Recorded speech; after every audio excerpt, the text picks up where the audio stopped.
Hey everyone, it is Irene Lyon here. Welcome to this live stream. And because we are live and this is on Facebook, I'm going to wait to ensure that all is going well and that I can see the comments. And let's just see here. So I'm going to start off the comment with myself. And first off, if you haven't yet worked with me through my free resources, through my programs, perhaps you're here for the first time. First off, thank you for being here. And secondly, if you haven't yet gone on to my website, it's just my name, irenelyon.com, please do so, because what we see here on social media is really just a small portion of my work, what I do. I encourage you to look at my bio, check out my credentials, mainly because it is important for you to know who you're working with, who you're learning from, and where I came from, really, in terms of the nervous system work, healing trauma, neuroplasticity, et cetera, et cetera. So I can see some people are already coming on live. Hello, hello, Heidi. Hello, Miyoki. Hello, Rebecca. And my comments are down to my left, so I'm going to keep looking over there. Looks like we've got about 29 people on board. Would love to know where people are from. It looks like the UK, London, Ontario, Canada. Hey there, Patty from Southern California. Oh, there's a lot more comments. Didn't see them. Bennington, Vermont, SoCal, Rhode Island, Scotland. Awesome. Okay, so let's get started. So as I said, be sure to check out my site, irenelyon.com, just because I have found sometimes after someone's been following me on social, they're not aware of the programs I do, the live workshops that I do when we can do live workshops. This year's been a bit different, of course. But there's so many resources there. There's connections to my YouTube channel. We have hundreds and hundreds of videos all on the nervous system, healing trauma, and neuroplasticity. They've been deemed binge-worthy, so if you haven't yet checked those out, be sure to do so. Hey there from Yukon, Hastings, England, Florida, Bethesda, Maryland. Awesome. Okay, so I've got some notes, and sometimes I follow them, sometimes I don't. As I mentioned, if you saw the announcement on email or if you were following on social, today I wanted to dive into a special topic. And the topic has to do with what I'm calling reverse engineering our healing trauma. I put that up on the description of this video. Reverse engineering our healing of trauma, or healing our mind-body environment connection. I'm going to be talking about why the environment is so important. I think that goes without saying, but a lot of the practices that we have done to help the human system have been focused just on the human system.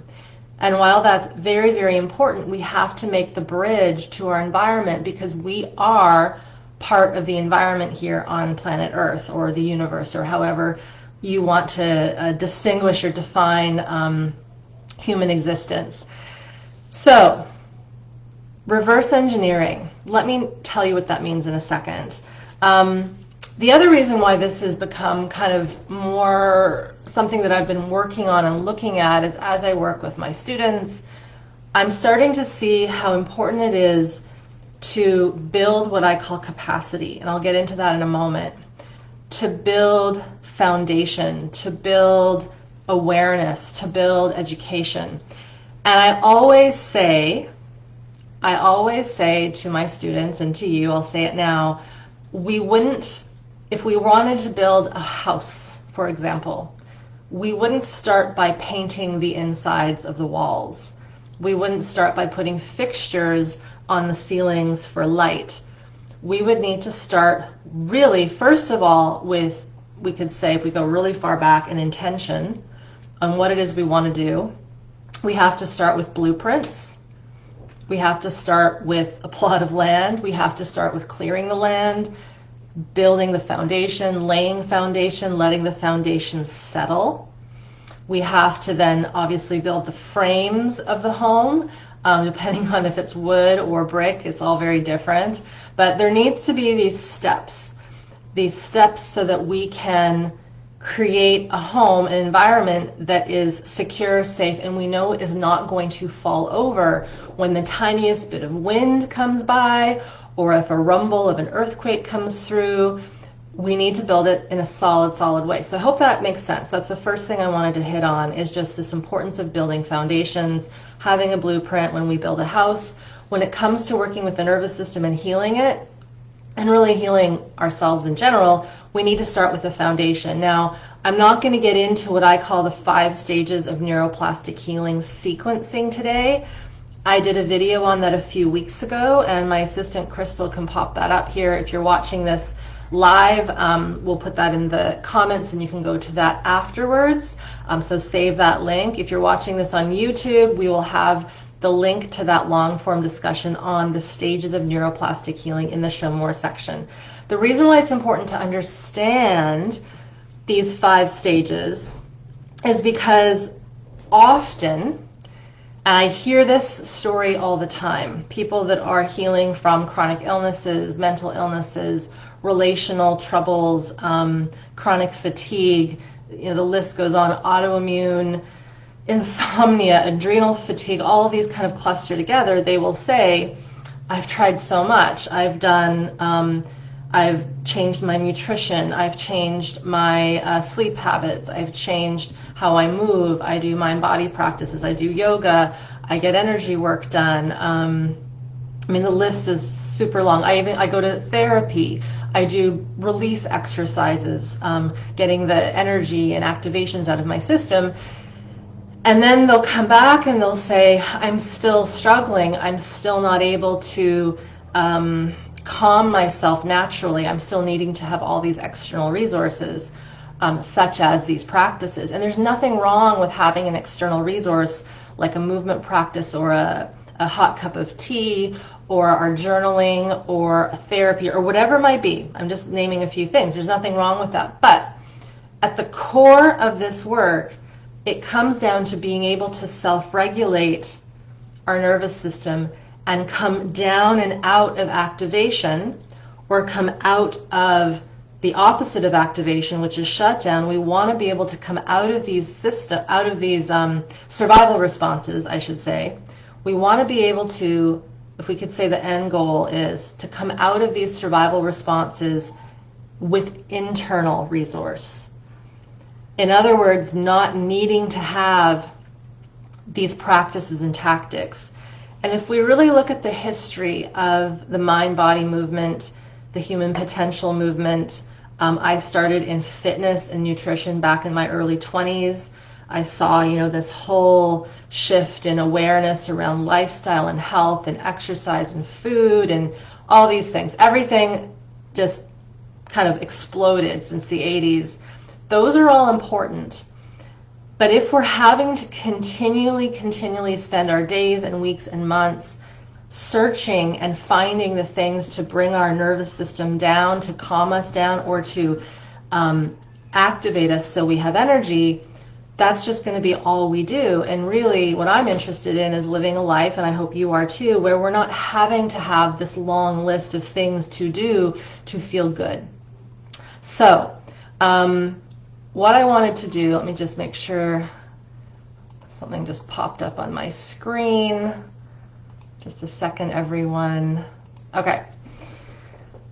So mainly what I'm trying to say is, when we'll get into what the reverse engineering is all about, but this ability to understand that the end goal is to eventually get to a state of being able to self-regulate without all the extraneous bells and whistles. This doesn't mean that going to a yoga class or going to a support group or doing something nice for yourself that calms yourself isn't important and isn't needed. We want to do these things, but we also don't want to be, how shall I say, a slave to them, if that makes sense, a slave to them. So that's kind of the first thing I wanted to say, and I can see more and more people are coming on live. Thank you very much. Let's see here. There we go. Hey there, Heather. Thank you for your comment. Some comments I will put out and I'll speak to just because they relate to what we've been talking about, but you just shared, thank you for sharing. I had a hypermanic episode this month and your education has been a key component of my quick recovery. Thank you for sharing that. So just the education alone, Heather is saying, has been a key component to your quick recovery.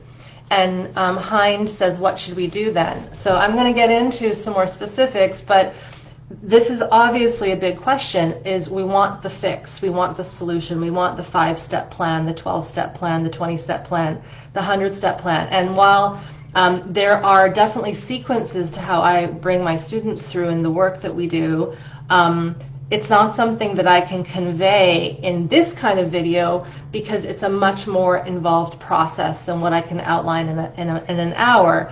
But what I hope for all of you is that you start to see the pieces and how they connect. So hang in there, Hind. We'll keep learning. I'll keep talking, and then hopefully you can follow the next few steps and get into more of the education that I have, get into more of the practices that I have. So I mentioned a second ago this concept of reverse engineering our healing trauma. What I mean by that, and we'll have to look at this from a macro perspective first. Historically, when there has been something wrong with us as humans, we will look for a solution. We will go to somewhere. We'll go, in the past we went to the shaman, the medicine man, we might have went to the herbalist, we might have went to the witch who would do something, cast a spell on us. I'm talking like way back when. And then as we got a little more into our industrialized age, we would go to a doctor. There would be obviously medicines, surgeries, processes, procedures, all those things to help fix the problem. So I'm trying to simplify this. We have an issue, we have a problem, we have a pain. We go to a certain person, they give us something, we take it, we do it, and then we hope that something shifts. Now, of course, and I often use this example, let's say I have a bacterial infection in my lungs, a chest infection, and it's not getting better with general rest and diet and sleep and maybe even herbs. Now we know back in the day someone could die from something like that, and this is where the advancements of modern medicine I think are really great. We've developed penicillin, we've developed antibiotics. So we might go and see a doctor, they confirm this isn't just a virus, right? Because common cold, you don't want to take antibiotics. This is an infection, there's bacteria, it's not getting better, let's put you on a course of antibiotics. So let's just say we do that. And that cleans out, because they do work, it cleans it out. Of course, we have to then proliferate our gut biome, but that's another topic in itself. So we clean out that bacterial infection in the chest, and everything's fine. We go back to life, everything's good. Let's just say another example, you break a bone. I hope you don't, but sometimes we do. We break a bone, we know, oh goodness, this needs to get fixed. We go to the hospital, they take an x-ray, yep, there's a bone, we need to cast it or put a plate in it, whatever it is. It heals over 6 weeks, 2 months, 3 months, whatever. Get the x-ray again, you see that the bone is set, it's good, it's healthy, you take the cast off. Maybe you do a little bit of rehab, you got to get the muscle back up. But by the by, just general everyday activity will get that muscle back up. I've broken many bones, so I know that that's how that works. Again, this is an example of there's a problem, we go get it fixed, and then we leave and it resolves. Now, trauma and how it is in our system isn't that simple. And the reason why is because the way that we have created humanity and our societies, and the way we've domesticated plants and animals, the way we've industrialized our way of living. We're living in homes, we're not living on the land. We have culture, we have religion, we have rules, we have processes. There's so many things that we have been put into. And because of that, our natural inclinations to relieve and release stress have been thwarted. And when that occurs, when our system cannot release, let out, express, whether it's emotion, whether it's pain, whether it is what we would call a trauma release naturally. I'm going to get into that in a moment. If that isn't coming out naturally because of the conditions that we live in, they get stored inside. This has been something that's been happening for 10,000 years plus. It's been going on for a long time. So right now there's a hot topic kind of within the fields of the new traumatology called intergenerational trauma. We know that trauma and survival stress and how we connect with the world is determined by how we were brought into the world from our parents, from our mother, but also her parents and her upbringing shifts into us. So this stuff gets transferred over generations. And what's really cool about right now is that we have got the science, we've got the practice, and we have, I think, the desire of humans, I think this goes without saying, to really shift the ways in which we have intergenerationally been screwing ourselves over, to make it really simple, right? And so this idea of reverse engineering is this. The examples of the medicine, antibiotics, broken bone. There's a problem, you go, you get it fixed, end of story. This other story, the chronic illness, the mental illness, the trouble relating with others, the inability to find beauty and joy in the world, this inability to feel our bodies and honor and respect and trust, that trust gets screwed up with so early as infancy, as early as that baby that comes out of mama and they're put in a incubator because let's say they're premature, versus suckling on her breast and connecting and attuning. That infant that is left to cry themselves to sleep in a crib because that's what we've told parents to do, because that's how an infant is going to learn how to be tough and manage their emotions. We now know that doing that is very detrimental to a human nervous system. And again, I've talked about this in many other videos, so I won't get into that today.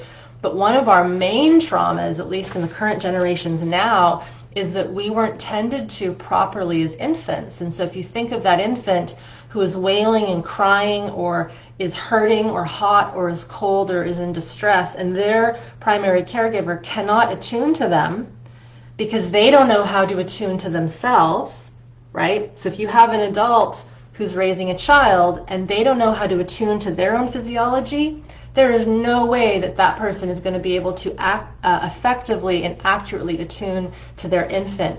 And then this is how intergenerational traumas, and we pass on our traumatic stress through our lineages, through our family systems.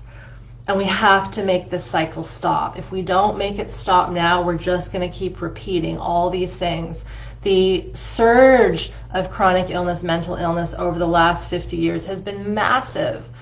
And there's a few factors to that. But if we go back to this concept of trauma in the human society, in the human culture, in humanity, I'm talking macro, I have not yet met someone who has come into this world and hasn't been in some way programmed, conditioned, because of their environment. And by that I mean in a negative way. And I'll give another example and then I'll get into a few more details here. If we think about how we've raised a lot of children, little kiddos, classic example I give, a child falls off its bike, it's learning how to ride a bike, falls, it scrapes its knee, and instantly the parent says to the child, "You're fine, it's not that bad, get up, get back up on the bike." I don't know about you, but I scraped my knee a few months ago, and it really hurts when you scrape your knee. It stings, it's hot, it sends a surge of energy through the body. Think about this little 5-year-old or that 3-year-old that's learning how to walk on the pavement and they do a face plant, and they've got all the scrapes and blood. And if you've ever had a child that has landed like that, what occurs? There is this moment of pause, and then as soon as they feel it, there's a wail. And that is valid. And yet, what do? And I'm generalizing here, really generalizing. But for the most part, we don't know how to work with that. Or if we do, we are overly protective. We scoop the kid up before they even have a chance to orient to what they're feeling and to look around. So if we take that little one and we don't allow it to feel, if we say immediately, you're fine, it doesn't hurt, it's not that bad, as opposed to just being with them, knowing that they're safe, telling them I'm here, but rather than interjecting in their experience, to just let them have their experience. And when they're ready for connection and they want that contact from their primary caregiver, because they will look for you. If we wait for that to naturally, spontaneously unfold, that little system will come down and out of the stress response naturally. So I've just used that example as a micro. Okay, so a micro of the macro. So I'm going to review that one more time. And if you're coming in 20 minutes into this, keep watching, but I'll have you go back to the beginning, so I don't want to obviously repeat everything I've said. So this ability to look at an individual, look at a human organism, a baby, or yourself as an adult, you have this accident, but we can transfer this to an emotional reaction. We can transfer this to a stressful event. We can transfer this to a fight you've just had with your spouse, with your kids, a car accident, a memory, a past memory of a trauma coming back up. I like to use the example of an infant falling on the ground and scraping their knee, because we can all relate to that internal pain that is felt. And so again, this is micro. So imagine that little being falls, they feel the heat, they feel the pain, they're screaming, they're afraid, they don't know what just happened, because maybe that's never happened before. Imagine if you have never fallen and felt pain like that, that's huge. And so how we're related to in that moment is so important. And most of the time, a lot of the time, I'm generalizing here, it's handled poorly. So here's how we would want to handle that. So I'm going to give you that example, and then we're going to go macro. Because that little infant, let's just say that 3-4-year-old that's just face planted on concrete because they're so excited because they know how to walk all of a sudden, and then poof, right? We see it all the time. There's nothing wrong with falling, by the way, right? Stress is a natural part of how we grow and evolve and become resilient, but the key is, how are we related to? So one option is we fall, and there's two maybe. Parent is like, you're fine, pick them up and just keep walking as if nothing happened. And the kid is crying and there's snot and they're bleeding and they're going into what we could call a tantrum, right? That is not addressing that child's pain. And usually it's because, and again, this is not the fault of the parent, they don't know how to deal with their own discomforts. So usually when that occurs, especially in public, there's an embarrassment. There's a not wanting for that big energy to come out, right? It's shocking. So one option might be that person just scoops up their kid, they take them out of the park or whatever, and the child doesn't get soothed with co-regulation from the parent. And because of that, they go into a little bit of a shutdown. They dissociate. This is how we start to dissociate as young as 3, but it can happen as young as day 1 if we're thrown into an incubator. That's another story. So that's one option. Another option is the child falls, the parent is there, but they're being overly protective. Oh my God, you're okay. And then the parent freaks out. They go into their own survival response, and the child sees this dysregulated adult human, and then that frightens them, and they get confused because they're feeling their own turmoil and activation in their body because of the scrapes on their knees, etc. But then they see this other human that is supposed to be the tethered one, the regulated one, and then there's a confusion.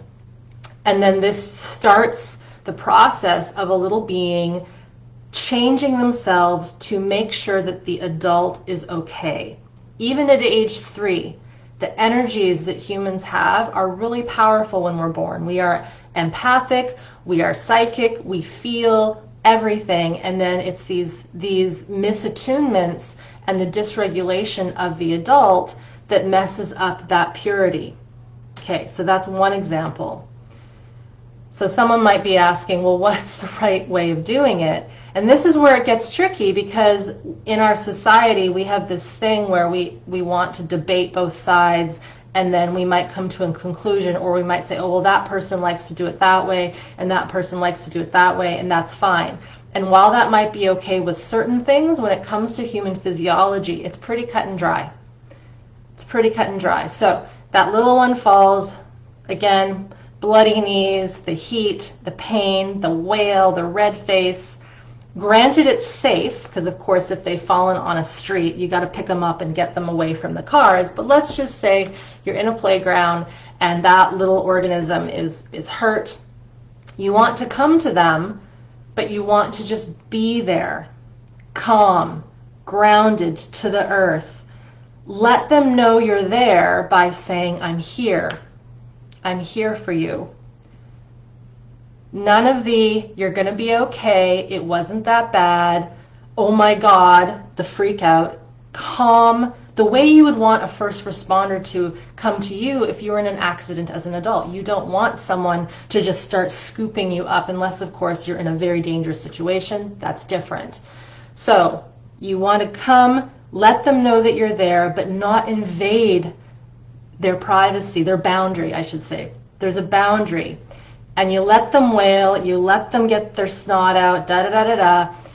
There will be a moment, I can guarantee it, when that little one, if they feel that they've been given that space to wail and experience their sensation, their emotion, their fear, their pain, their terror, all of it, they will orient. They'll start to look up. And they may look at you, or they may look at the tree, or they may hear something. They might hear a dog barking. Something in the environment will pull them back into the environment, away from their internal. And that is the natural swing to our system coming down. I've talked in the past at length about the power of orienting. We'll put some links that you can look at afterwards about how we want to, when we have been traumatized, whether it's that acute kind of trauma or we have a lifetime of trauma, we disconnect from the here and now. We don't know where we are. This is why people get into accidents. This is why people don't see a car coming to them. This is how we trip over things without realizing it. This is how we get into abusive relationship. This is how we treat ourselves poorly as humans, is we have a lack of connection to the environment. We're not orienting to the environment. So that's macro. Going back to micro, this little 3-year-old, snotty nose, red in the face, sting of the scrape of the knee. The parent or the caregiver or the nanny, doesn't have to be a parent, they wait. And that little one will naturally orient. And if they do that, when they do that, they will do that, when they look to you, they will reach, they will want, and then they might have another series of tears because it's, oh my God, I just hurt myself, can you feel that? And that's where we, as the big person, as the self-regulated adult, because again, at age 3, they're not self-regulating yet. They're learning self-regulation through co-regulation with us. This is why we need to use these opportunities to really teach them how to self-regulate through our connected, grounded, empathetic, non-activated self. So we self-regulate with them. They might reach their hands up, and then that is when you scoop them up. That is when you give them the hug. That's when you kiss the boo-boo or put the Band-Aid on, and you treat that wound like it really matters, because it does. I hope that makes sense. So if you think of those other examples of not giving the child a moment to feel, or dismissing what they're feeling, or being intrusive and grabbing them before they even have reoriented, it disturbs the process of that traumatic event from releasing. I'm going to say that one more time. If we interrupt, if we override, if we scoop them up, if we say, this isn't important, you don't feel any pain, that child will start to disconnect from what they're feeling, and they're going to disconnect from the environment. True story. I was with some friends, this is ages ago, and really good family friends, and the little one, they had a nanny, and they were coming back from school, I'm not sure where, and the little one just smacked herself on these concrete steps, and she really hit, I think it was her knee, and she started to cry, she started to wail, and the nanny did the thing of, you're fine, just get up, we got to get inside and get your homework going, you got to get a snack. The nanny was so worried about the routine and what they had to do that she missed the opportunity to attune with this little girl. I saw this occur, and it shocked me. The nanny didn't last very long in the end, I found out. But we went inside, and I've known this little girl since she was in mom's belly, and very connected to her. And I said, hey, it's okay to cry. It really looks like it hurt. And she did not want to hear me. It was so sad. She did not want to hear me. She ignored me, and then she just went back into the kitchen to do the stuff that the nanny had to do, because that's what you do after school, right? You put away your stuff, you get a snack, you do your homework, da-da-da-da-da. So, and this was someone who was a little older. She probably would have been about 8 years old at that point. And so you see how that influences the human organism. So this is this concept of, again, I'm talking about how we reverse engineer healing of trauma as adults. Now, I've been giving you examples of how we get messed up as little ones. That's a very benign example, right? Scraping your knee. But I hope that shows that importance of allowing an individual, a little one, to feel. Now, if we think of a situation, an environment where there is always danger, there's always unsafety, where the child can't express, can't do what they want to do, it just magnifies from there, and then we become adults, and that's how we get unwell. That's how we don't know how to connect to what is good, because we are so confused internally about what we're feeling because it was never allowed to come up and out. Rebecca says, how is the lack of ability to orient connect to being drawn to abusive relationships? It's 100% connected to it. So the lack of ability to orient is also a showing of our dysregulation. A human who is regulated and connected to the environment will naturally orient without having to think, oh, okay, now I got to orient. There's no timer that has to go off to remind us to orient. Just like, all these, I've got my phone here, there's all these apps that go off to remind us to meditate, to remind us to drink water, to remind us to exercise. It's gotten really ridiculous because we're using technology. Technology is great. I love technology. If it wasn't for technology, we wouldn't be here right now.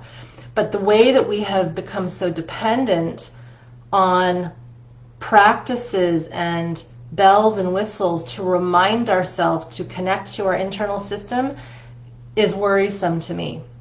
And so if we can't orient naturally, that shows that something in our system has said to us the environment isn't safe. And if we grew up in an abusive, toxic household, and by that I don't mean it can be physically abusive, sexually abusive, like really severe neglect. That's one end of the spectrum. But the other end of the spectrum are these micro traumas that is like this falling off the bike and mom or dad not feeling me.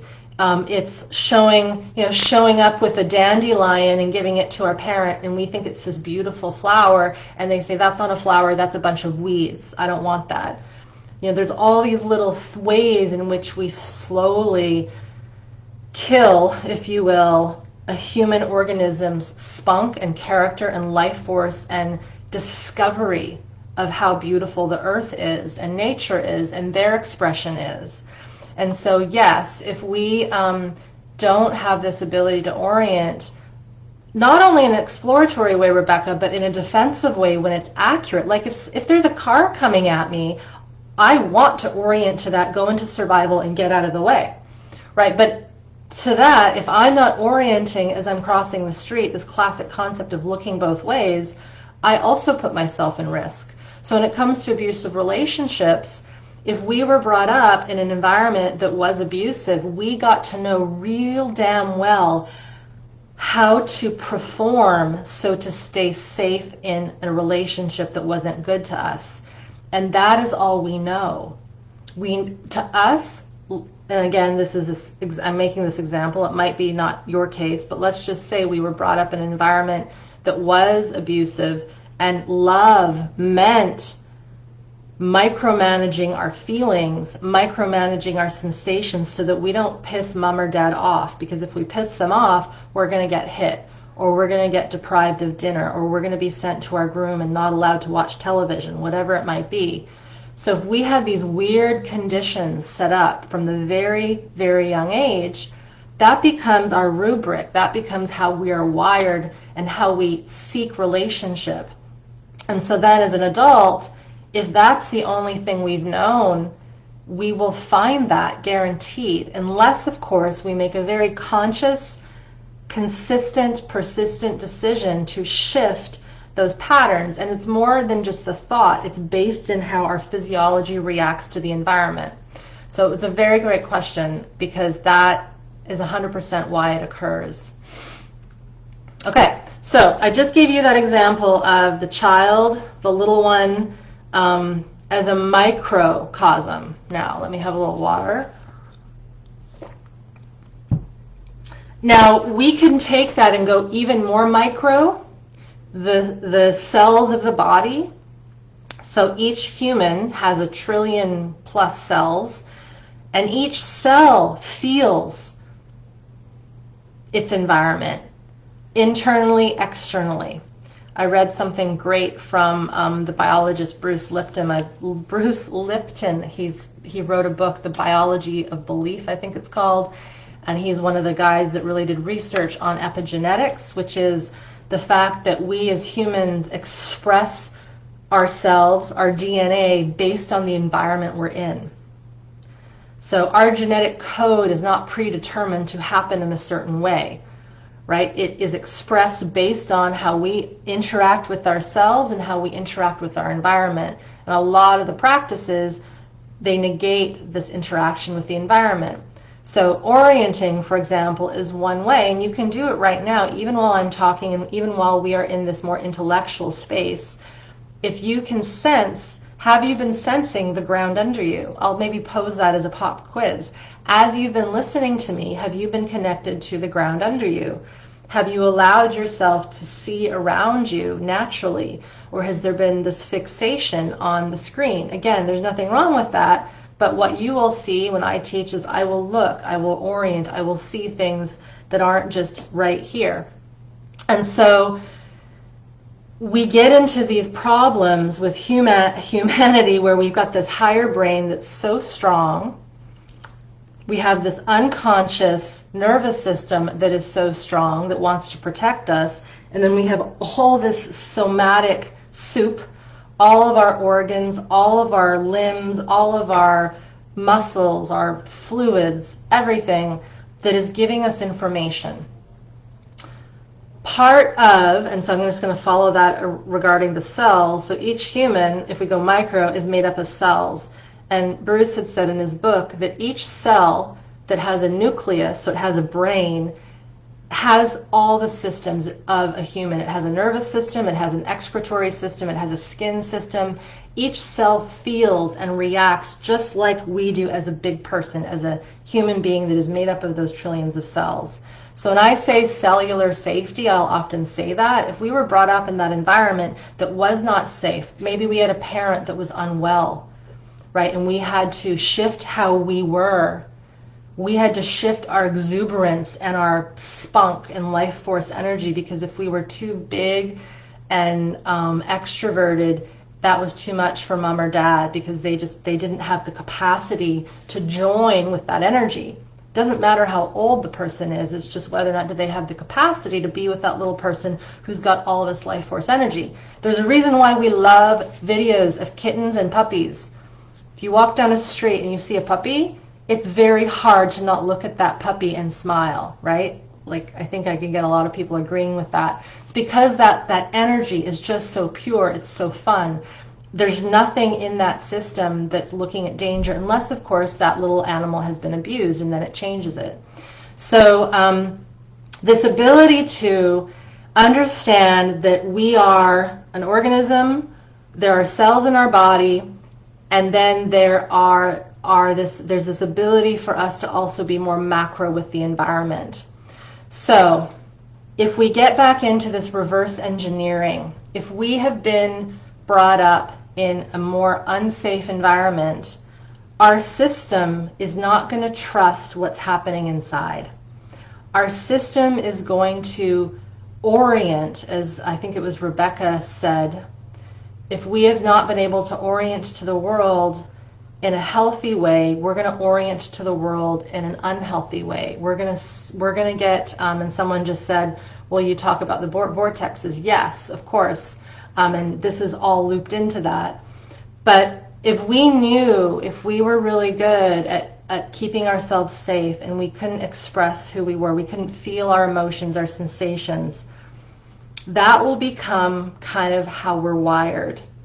And so when something occurs in the world that is highly stressful, highly survival based, we will be, not that we want to be, but there will be this sort of unconscious attraction to that stress, to that survival, to that intensity, to that chaos. This is where that vortex comes in. If we have been engineered, engineered to be really good at being in a trauma vortex, which is basically a simple way of saying all our cells only know unsafety. They say the cells say to themselves, the world is a dangerous place and we're all going to die. No one is to be trusted. In my work that I've done with one of my dear mentors, Kathy Kane, and she's a colleague, she works at this deep cellular micro level with the organs, with the cells, with the fluid, and that body will have the script that says everything is a trauma vortex. The world is a dangerous place, no one is to be trusted, and I have to do this all on my own. This is classic for individuals who are suffering with chronic fatigue, fibromyalgia, burnout, adrenal fatigue. We have had to be on guard for so long because the world really wasn't safe. But let's just say, for the sake of simplicity, we are no longer in a vortex of trauma. Things are, there's no bombs going off in our house. We're not being abused by our family members. This is, again, if we're still in a toxic relationship, in a toxic family, then it gets tricky. And I did a video a few weeks ago titled, Can I Heal If I'm Living in a Toxic Environment? Be sure to watch that if you haven't yet already. So let's just say we are, though, in a healthy environment and there isn't anything coming at us 24/7, but our physiology, this is where it gets tricky. The physiology is saying, but it is dangerous. This is where highly sensitive individuals come into play. When there's dysregulation and sensitivity, everything is a threat, and we can't settle.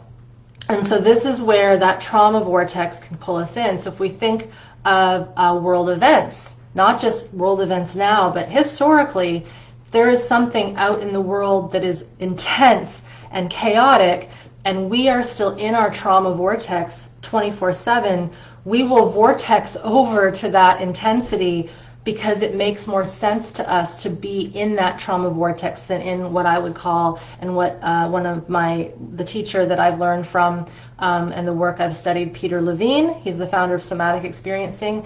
This is where I got these concepts from. He would call it the healing vortex.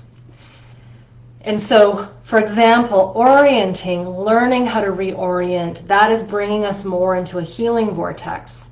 It's allowing us to feel a bit of a drop, a little bit less scariness. And what we want to do is find more opportunities to be in that healing vortex so that the trauma vortex loses less intensity. It loses its appeal. But this is where this gets interesting. So pause there. I'm going to have a little water. I'm going to go back to what I said well over 30 minutes ago when I was talking about there's a problem, we go to the doctor, we go to the therapist, fix it, give me this, let's do something to change what I'm feeling, or let's try to heal the trauma that's in our system. Because of the massive amounts of trauma that we as a human culture, as a humanity have experienced, for some of us, it might seem overwhelming to be like, well, where do I start, right? What do I do first? Do I work on this trauma, that trauma? I've experienced that that is not the best way to go about it. It's one of the reasons why I stopped private practice, was while I could do really good work with a person one-on-one on a car accident or a sexual trauma or a physical trauma or their lifetime of unsafety, I was more interested in helping that person restore their capacity. And here's what I mean. If we go back to that little child that was crying and wailing after their accident, their capacity, their body has become rigid because it's trying to protect what's happening. The flow is stopped. I'll say that one more time. The flow is stopped. And when that flow is stopped, the system is in survival. If we have that interaction with our caregiver that gives us time, that allows us to feel and allows the energy to come out slowly, easily, in the way that our system wants it to come out, it will resolve. That little child will not end up with a traumatic stress response. They will not be traumatized by that fall. Make sense? Because the system is dissipating it naturally. Our bodies know how to release this stuff naturally. Animals in the wild, if they survive an attack, they know how to come out with their responses. They might shake, they might quiver, all those things, and then the flow gets restored. But if we have that little one and they weren't allowed to feel, they weren't allowed to cry, to wail, and the process got cut off, it got stopped, that's when it goes back into the body. The pain, the sensation, the emotion, maybe the shake that they wanted to do, the natural orienting response gets stopped. So again, that's a microcosm to explain perhaps a lifetime of times that we were wrong, abused, not listened to, where we couldn't set a boundary because we had to stay safe. We didn't allow our flow to come through. And here's the thing that's hard, and I see someone saying, this was me, this complete, unsafety. When we start to understand that that was our reality, we have to see that this fixing, and I just said that with air quotes, it isn't about fixing, it's about restoring the flow to the body, restoring the awareness to the body, restoring the capacity to the body. Because our system has been like this, tight, strained, braced. This is why it's hard to get into the system to get these trauma releases to happen. This is why we've created tactics to try to pressurize and push and get stuff out. And while that might work a little bit, it's going against the natural phenomena of flow. And so this reverse engineering, it isn't about going into this work and being like, I'm going to work on all these traumas, 1, 2, 3, 4, 5, 6, 7, and then I'm going to be fine and everything's going to be a-okay. The reason why that doesn't work in the same way is that if that system hasn't learned how to restore its flow, it's going to go back to being small. The capacity is going to shrink again. So reverse engineering this basically means building up the capacity in the system, and I'll talk about how to do that in a second, or some of the ways that we teach that. Building back up the capacity, realizing how we've been maybe in a trauma vortex for super long, and really as a humanity, I should say, we have been more teetered we have been more teetered over towards the trauma vortex, which is why it's so easy for us to get sucked into the trauma vortexes when they show up in the world. Versus how can we stay aware that there is a trauma vortex, but that we need to add more healing, more goodness, more capacity building, more foundations. This goes back to the very beginning of this talk. I talked about building a house. You would start with a blueprint. You would start with the foundations. You wouldn't start with painting and putting in the fixtures. So someone just said here, I can't make anybody understand this.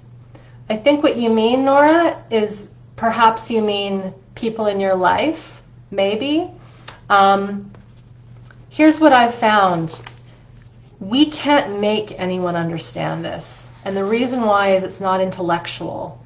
And this is where it gets really tricky and it can be a little dicey, is if we are actively wanting to do this work from this body-based perspective and the connection to the mind and the environment, if we're not with people that can see that and feel that from a body-based way, it's going to be tough.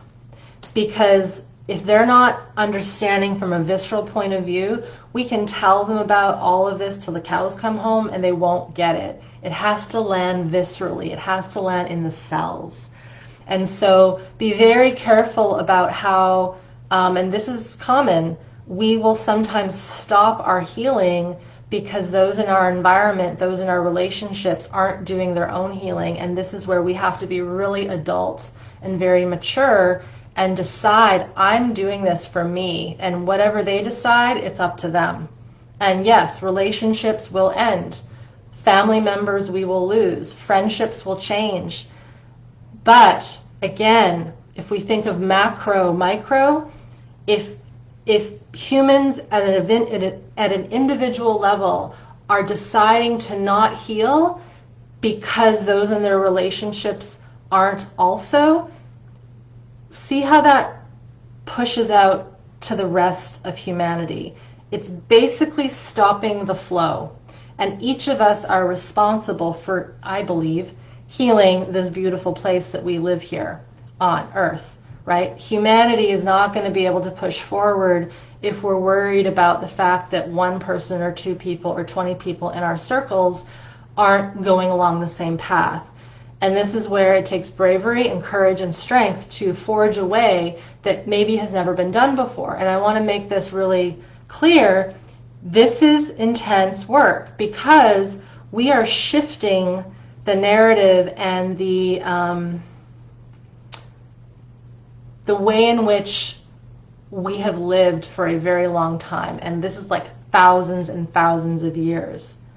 So right now, and I say this to my students, I always say to them, if you just do the tiniest bit of work to just reconnect to the environment, as someone here just said, Joanna, more counter vortex, which is more resources, more goodness, more healing.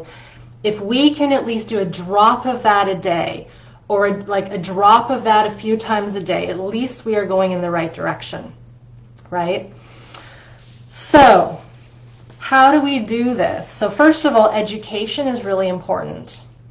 Education is really important because here's why. Take your hand, everyone play with me here, and watch. If you don't want to, because it's like, I don't want to do that, Irene, that's fine, put up a boundary. But, play with it if you want. If you take this hand and you put it up to this part of your head, right here, do you know what's in here? This is your brain under the skull, of course. That is the prefrontal cortex. This is the part of humanity that's so screwy. And by that I mean it's so powerful and it's so strong. It has been engineered with insane intelligence.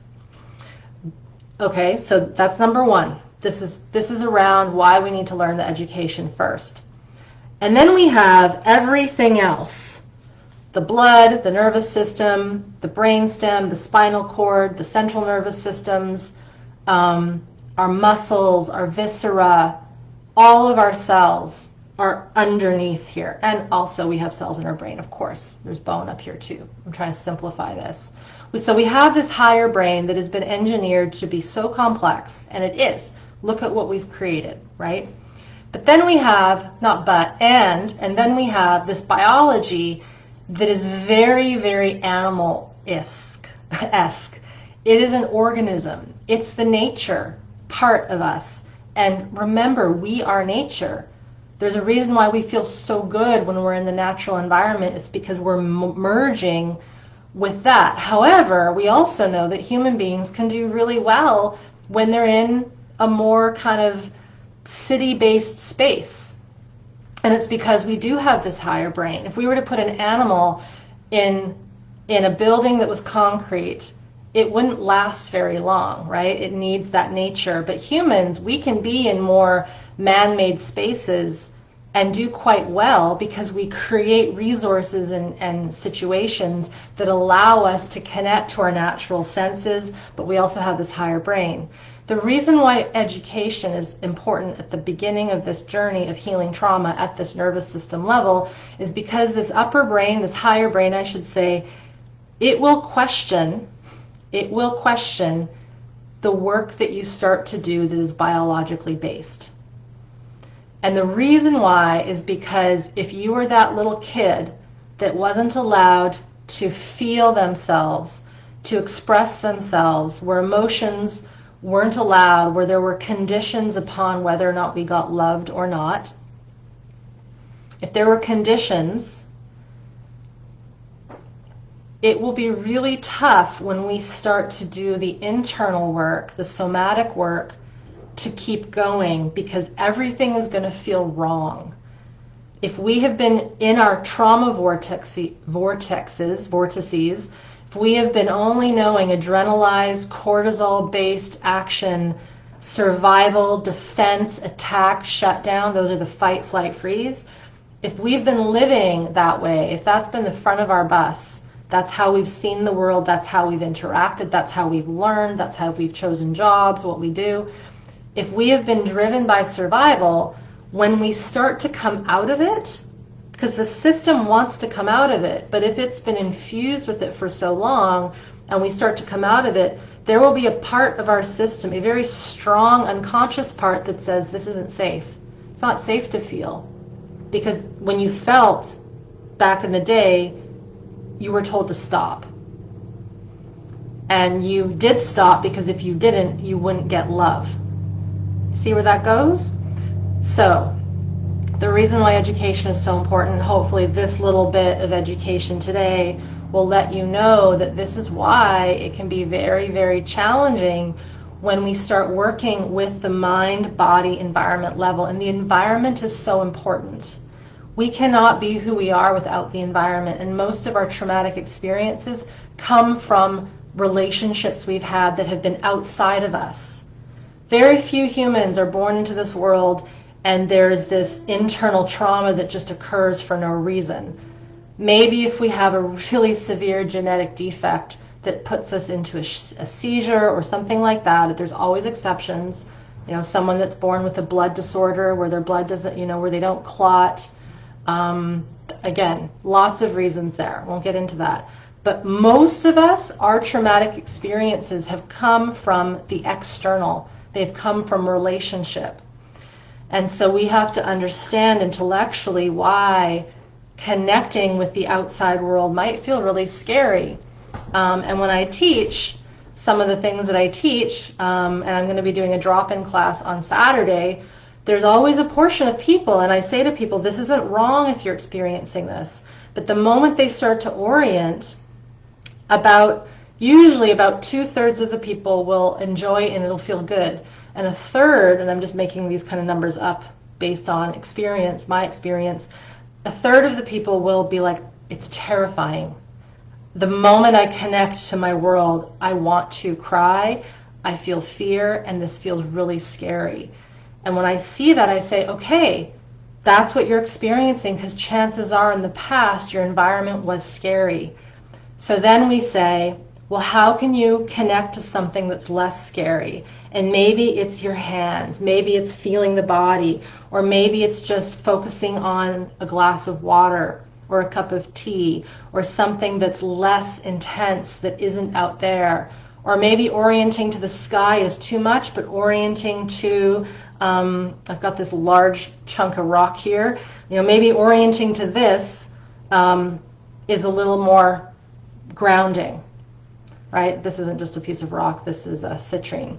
So, so there's these ways that we can play with reconnecting with the environment, but it's not cut and dry.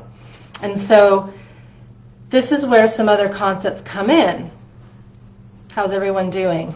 I'm kind of going on a long string here. And I've talked about these in the past. If you're new here, though, this might be brand new to you. I'm going to name two things. One is called titration. One is called pendulation. Titration, and I did a video about this a little while ago. Again, we'll post it, and you can do some homework after this. Titration is doing things in little bits. So it might be that you start to say, okay, I'm going to start connecting to my environment a little bit more, but whoa, I don't want to connect with way out there. I can only just connect right here to the legs on my body and to the ground under me. That is fine, and that's a way of titrating that orienting response, right? Another way might be we're feeling an intense activation and emotion in our body, and we all of a sudden realize if I keep feeling this intense emotion, I'm going to shut down. I'm going to pass out. It's too intense.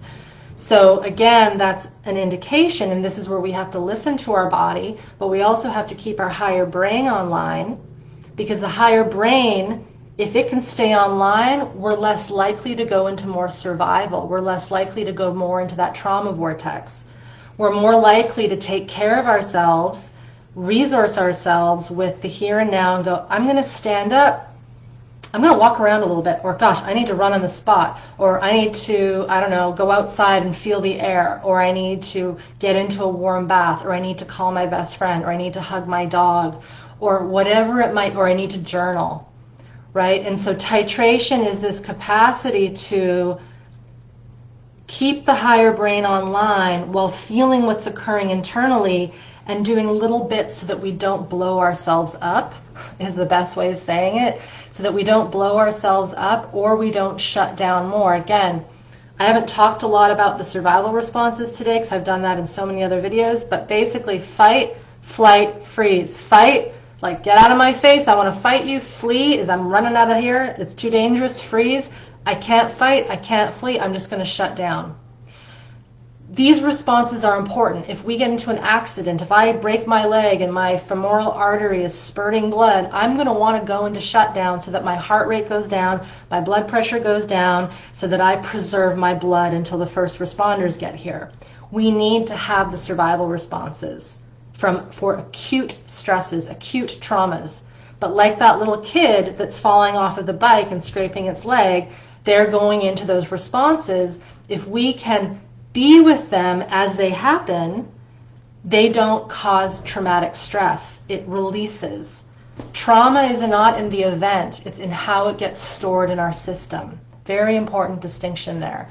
So, where was I? So, titration. We need to have titration, but from not just a somatic perspective, but our higher brain has to be involved, and we have to be connected to the environment. I can't hit that home enough. The reason why I see so many people struggle, even when they do really good somatic experiencing work, there is a disconnect from the environment and there's a disconnect from the higher brain. People often say, oh, all that somatic work is just bottom up, and that's not true. Even Peter Levine will say that's not true. Real deep nervous system work is taking into account all of the human organism and how this entire human organism connects to the environment. If we don't connect to the environment, we're only working with half of us because we are part of the environment. I hope that makes sense. So the second thing is pendulation, and I'm going to be doing this a little bit more intensively on drop-in class this Saturday. So if you don't know about drop-in class, there'll be a link somewhere near here. I do these only once a month. It's about an hour long. We're going to play with pendulation. And pendulation, if you think about a pendulum, remember those old-fashioned pendulums that go back and forth, and you drop the thing? That is a way, or this is a way, again, these are concepts that I've learned through Peter Levine's work. It's a way of shifting focus. and shifting attention.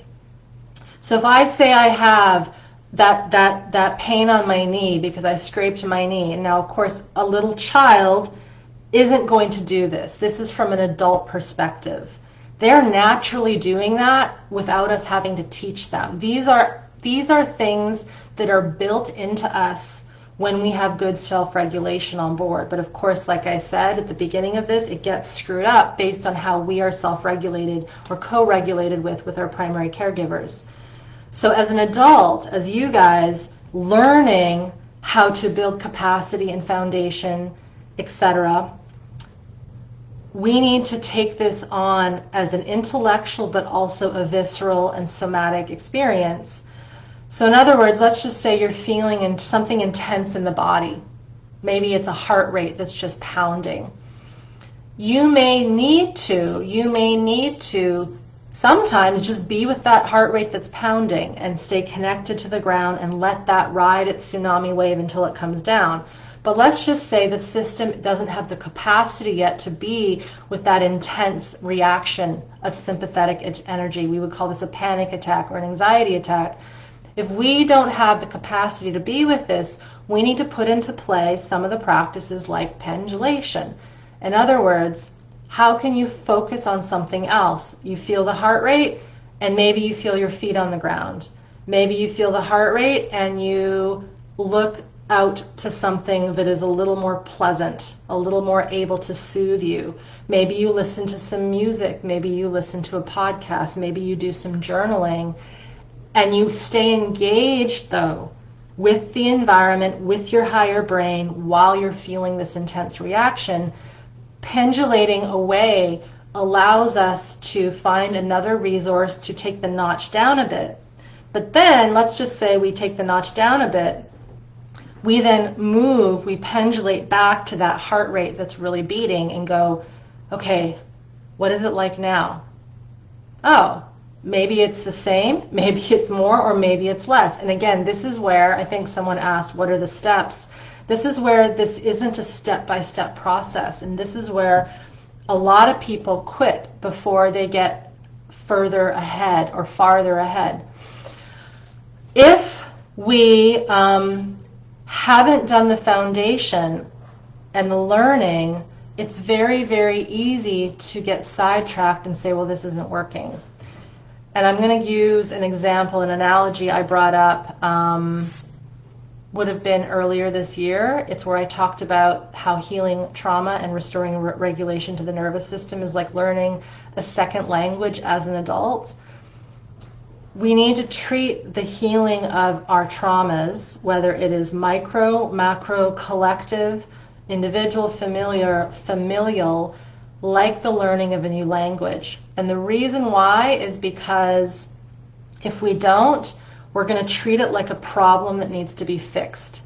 We're going to treat it like a problem that needs to be fixed. And while there might be a physical problem or ailment that pops because of the dysregulation in our system, the root cause is where we need to get to. We need to get to that root layer. If we don't get to those root layers, we're just going to be chasing our tails.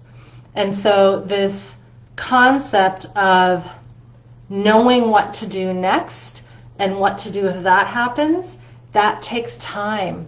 It takes some time. Just like if I was to try to learn German right now as an adult, and I don't really know German except to count the numbers and say my name, I would be absolutely screwed if I was to be plopped onto a mountaintop in Germany, in Bavaria, with people that don't speak English.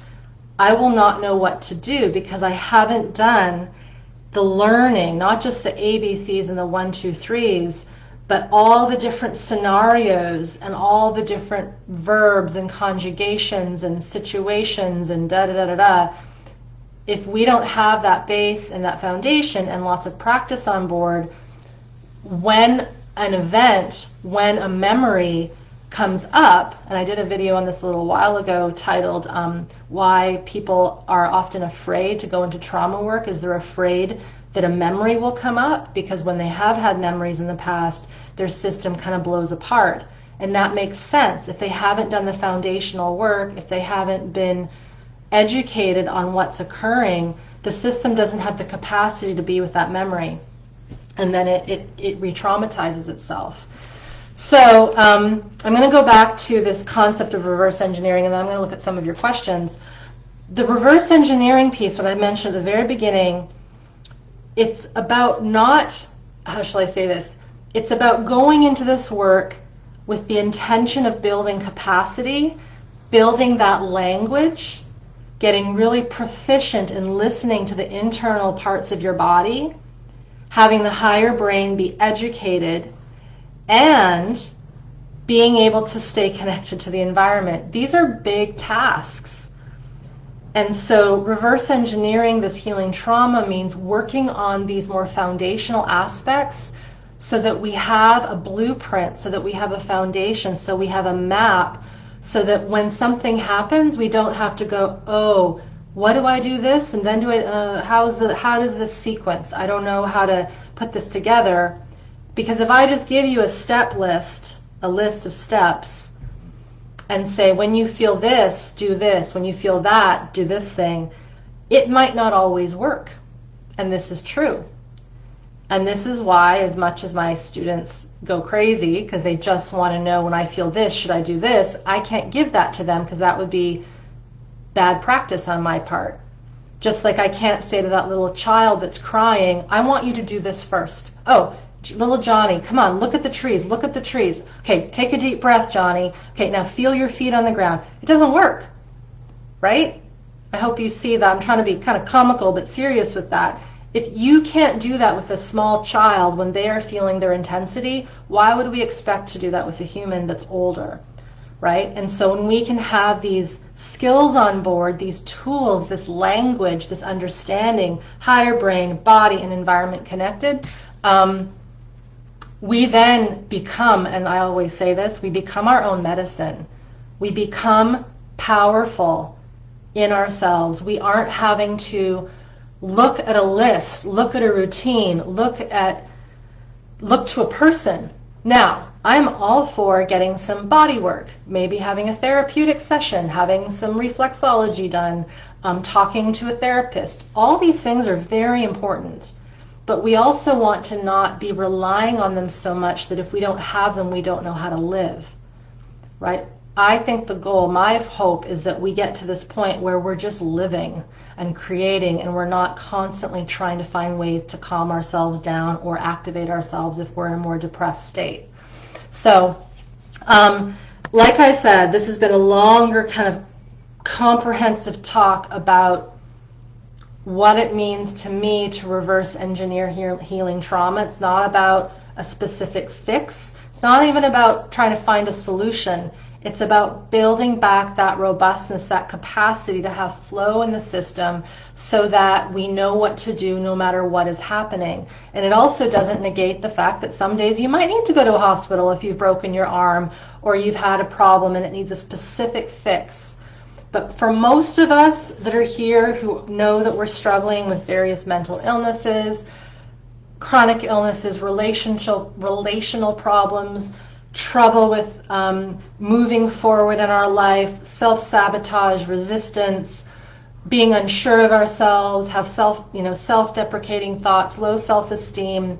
No baby is born. Most babies are not born not liking themselves. They learn that. They learn to not like, or they learn to like themselves. And that liking, that love, starts with how we're originally engaged with. It's as simple as that.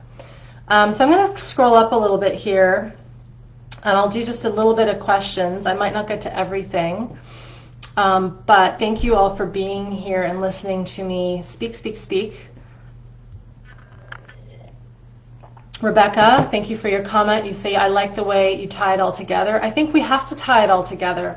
Here's the thing, you guys. I started in the fitness industry. I was in nutrition, sports science. I did very specific exercise rehab with people, and that was all really good work. And then when I got into the trauma work and working with the nervous system, I also saw a piece that was missing. Again, I did really good work with the clients I had, but it's like I wanted to just have a magic wand and just have their system be regulated as if they were treated well from the beginning. And I can't do that. It's not possible, not yet at least. So because we can't do that, we have to take this on ourselves as our job, as our lifestyle. And it's really important to listen to yourself and ask yourself, do I want to do it this way? And I can tell you right now from my students, and I see a few of my students here, when you have these tools on board, the amount of liberation and freedom and safety one feels is almost, it's hard to even express it because it's a visceral cellular feeling. Hey Patty, you're welcome. You said, thank you for offering this education so broadly. I look forward to drop-in class. Last month's class was profound for me to orient to my environment. 100%. Our environment needs to be oriented to. We will not be able to take care of our planet if we don't know how to orient to it. If we do not realize how we are connected to the trees and the water and the air, obviously we're connected to the air. If we didn't have oxygen, we would all not be here. We're connected to the minerals, right? We eat food, and we eat food so that we get vitamins and minerals. It comes from the ground, whether that food was given to an animal that we're eating, a fish that we've eaten, a poultry product that we've eaten, vegetables, fruits, grains, we're mineral as well. And we've become so technologized, if that's a word, such that we've forgotten why we even want to eat fruits and vegetables, right? It's so odd. So no, we really need to connect to the environment. If we can't connect to the environment ain't going to be happy with us. So we need to do that. Terry says, I think I pendulate all the time, but I worry that I am doing it to avoid and move from a feeling or memory to another. I need to go back to that lesson. So Terry, it looks like you've been in one of my programs, either the 21 Days or Smart Body, Smart Mind. Sometimes we need to pendulate. It's not about avoiding, but it's about being able to stay regulated in our system or not go into more activation. So how can we treat pendulation or using a resource as a positive healing component as opposed to something that we're doing to avoid? Here's the thing, if we are disconnecting from the here and now and we're dissociating, then we are going into an avoidance. We're going into a shutdown. So this is why I say over and over again, we need to be able to stay connected and know what's happening, and then we shift things in a different way. Miyoki asks the fawning response. The fawning response is a more complex response. It's part of the freeze response, but it's a more activative, higher brain. So someone who fawns, at least in humans, it goes back to that example I gave of the kids. Like if a child is brought up in an environment that is unsafe, and they know that to get connection, they can't sing a song at dinner, they can't be exuberant. Again, this is just an example. So they're going to temper. I like that word. They're going to temper. They're going to hold back. They're going to change who they are to get love and connection from their primary caregivers. That is a fawning response. It's one of them, right? There's numerous ways that we could look at it, an infinite amount of ways, but it's a child's way, a human's way of shifting who they are so that they don't get hurt or they get what they want. And so if we had to do that as little ones, and I think many of us may have, when we become adults, we bring that way of relating to other humans into our relationships.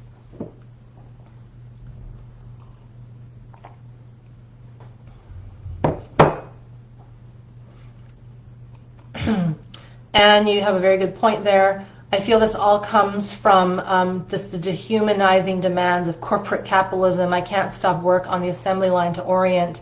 Every minute of my time is monitored. I beg to differ that. So as I've been talking to all of you here, I've been orienting. I've been feeling my feet on the ground. I've been feeling my breath. Orienting doesn't mean stopping and then looking. It can. And when we're teaching this from the beginning, a person might need to take it more as an exercise. But if I'm walking, if I'm working on my computer, if I'm talking to one of my staff, I am listening to them, but I'm still orienting to myself. People will often say, in terms of meditation practices, if you're having to sit and meditate at a specific time for a specific amount of time a day, I think it was John Kabat-Zinn said this, then you're missing the whole point of meditation. Meditation, at least from a more mindfulness, being connected to the present moment definition, is being in the moment all the time, whether you're typing, whether you're washing dishes, whether you're working, whether you're driving somewhere. So be very cautious about how we determine, oh, I'm doing this, I can't do that. Unless we're in a true survival response, we may not be able to orient, but if we can be in our jobs, be in our interactions, be in situations that maybe aren't the best, but still stay connected to the ground, we can start to have fun with it. So again, no one will know as I'm talking and looking at you here that I'm feeling how my foot is crossed over my other foot on the carpet and how my left hand is laying on my thigh. No one will know that I'm able to see the trees outside as I'm talking to you. So just see how you can experiment with orienting while still doing the work that you do. Hey Eva, you said, or Ava, I'm a 3-time Smart Body, Smart Mind alumni and still learning and enjoying this call. Never underestimate getting back to the fundamentals. Of course not. They're so important. When I have an activation in my system, when I have a stressor, I'm wearing a big band-aid on my finger. I was lifting some weights yesterday, exercising, and I misjudged a movement and I hit my finger and it hurt. And I thought that I maybe broke it. I don't think I did, but I instantly treated it. I instantly felt. I went back to the basics. I felt the sting. I resourced myself. I breathed. I felt. So these basics aren't just for beginners. They're all the time. The work is actually quite simple when we get into it.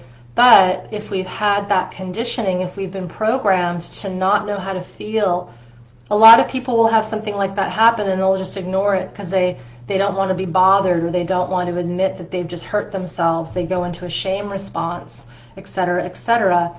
So we have to be really careful to see that a lot of this work is quite basic, it's quite simple, but the tricky part of the work is bringing ourselves out of the conditioning that tells us that it can't be that easy. Nora says, this is working and this is natural. I experienced the healing 2 years ago, but fell back because my ACE score, adverse childhood experiences score, all you talk about came naturally, so I know I'm in the right place. Yes. Hines says, what should we do after we see all the videos? So I've got 2 programs. Hind, I hope I'm saying your name correctly there. One is called the 21-Day Nervous System Tune-Up. You can start this today at any time. It's always available on my website.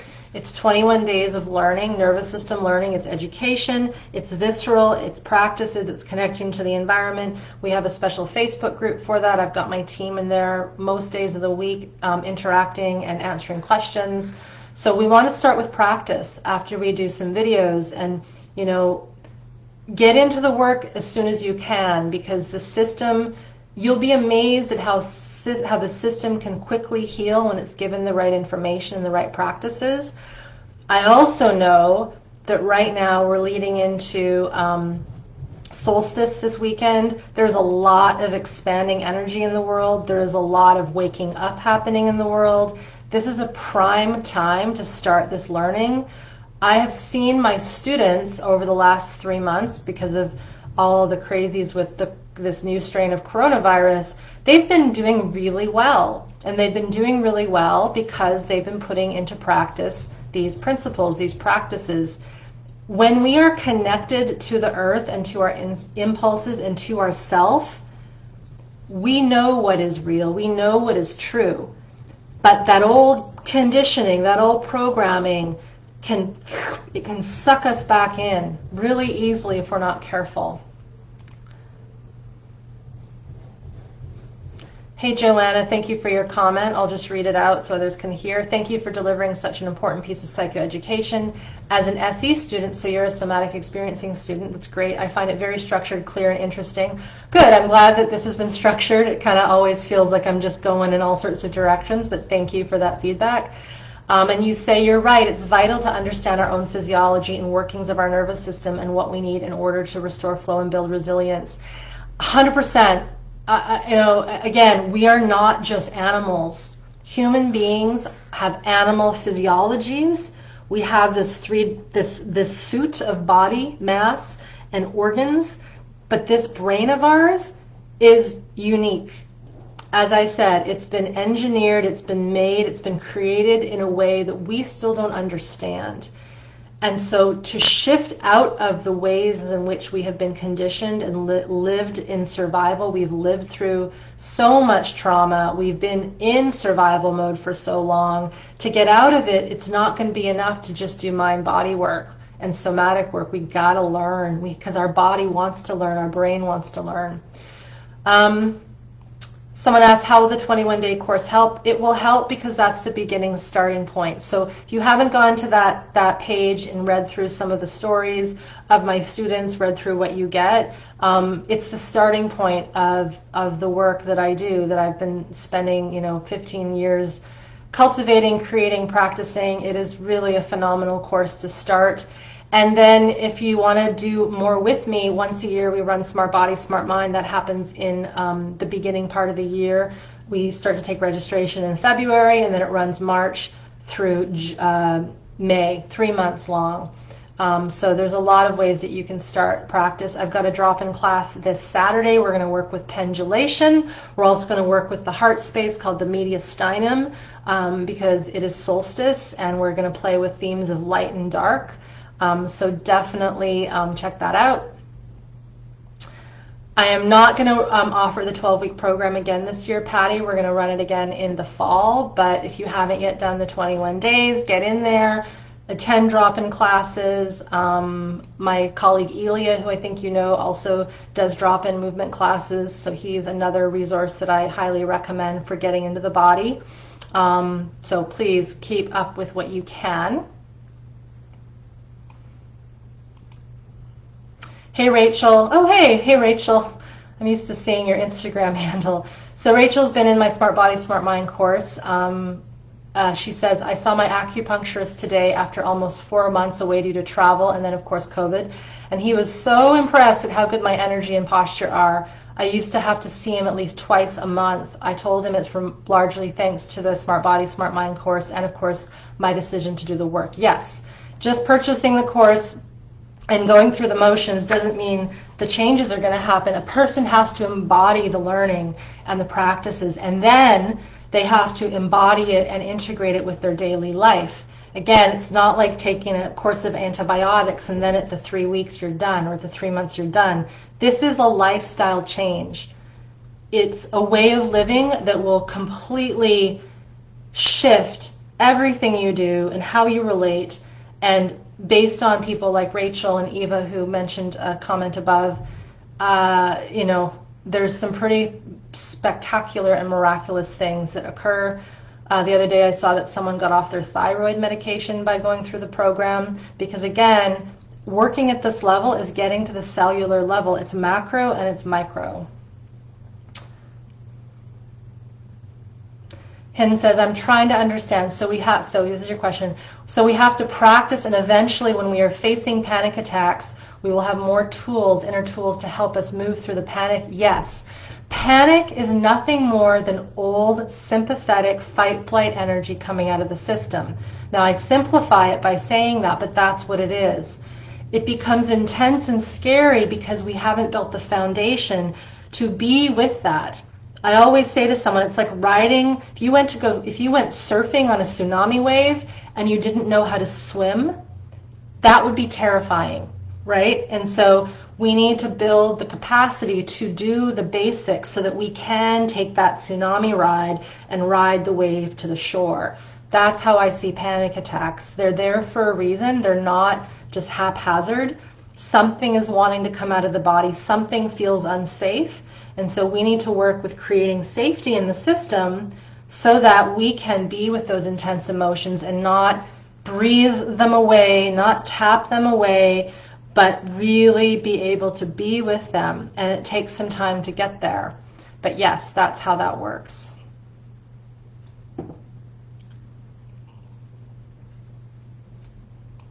All right, I've come to the end. So thank you all for being here. I went a little longer than I thought I would, but hey, that's how we go with things here. We just go with the flow. As I said, the general premise today was working at this level is it's like a 180-degree shift from what we have been used to learning, even regarding really good somatic trauma work. This is like a little bit more, you know, we're going off we're pushing the boundaries here. And the reason why is we need to, I believe, get the tools on board so that we can take care of ourselves, so that we're not having to always rely on someone else. Doesn't mean that we might not go and get some help. I'm all for support and adding to that.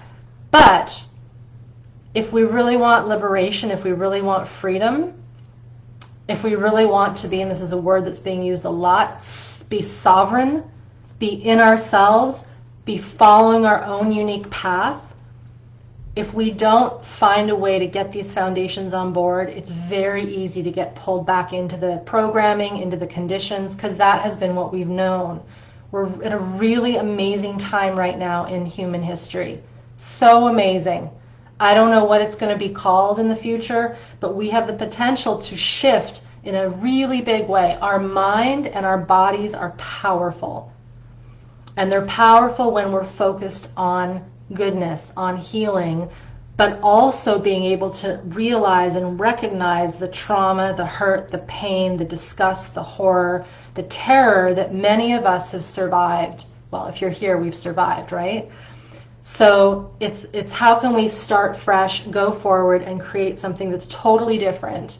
I mean, I think we want that, because wouldn't it be great in 20 years we're not having to do this? We're just having a good time, enjoying life, creating, making, being with people, and we're not so focused on how to heal. And I've seen people who are in their 80s, 70s, 60s, 50s, 40s, 20s, shift an entire generations of their family lineages by doing this work over the course of a year or two. In the grand scheme of things, that is a very small amount of time. So lots of love to everyone. So grateful for you to be here and hang out with me, whether you're watching the replay or you're on YouTube watching the replay. Thank you. Sometimes it's harder to go back and listen when it's not live. As I said, if you haven't been to my website, check out what I've got. You can start the 21-day tune-up today. There are 2 different ways that you can pay for that, so go and look. If you would like to start with a smaller offering, I have my monthly drop-in class this Saturday at 12 p.m. Pacific. It's about an hour long. We usually go about 75 minutes. It's $19. You get the recording afterwards if you can't make it live. We're going to work with the pendulation process, orienting, being with the body, and the mediastinum. That's everything for today. That's everything. Just a few things today. Thank you to all my students who have showed up today. You guys are great. It shows how important it is to continue to learn. If this is your first time being here, thank you for hanging out with me and listening to me talk. I'm going to stop now and give my voice a rest. You are welcome so much love. And remember, you have got the capacity to heal yourself, and do not let anyone tell you otherwise. We got to do this. It's going to change everything. I can feel it. I know it. And we need lots of us to also feel that and know it and put this stuff into practice. All right, signing off. Bye for now.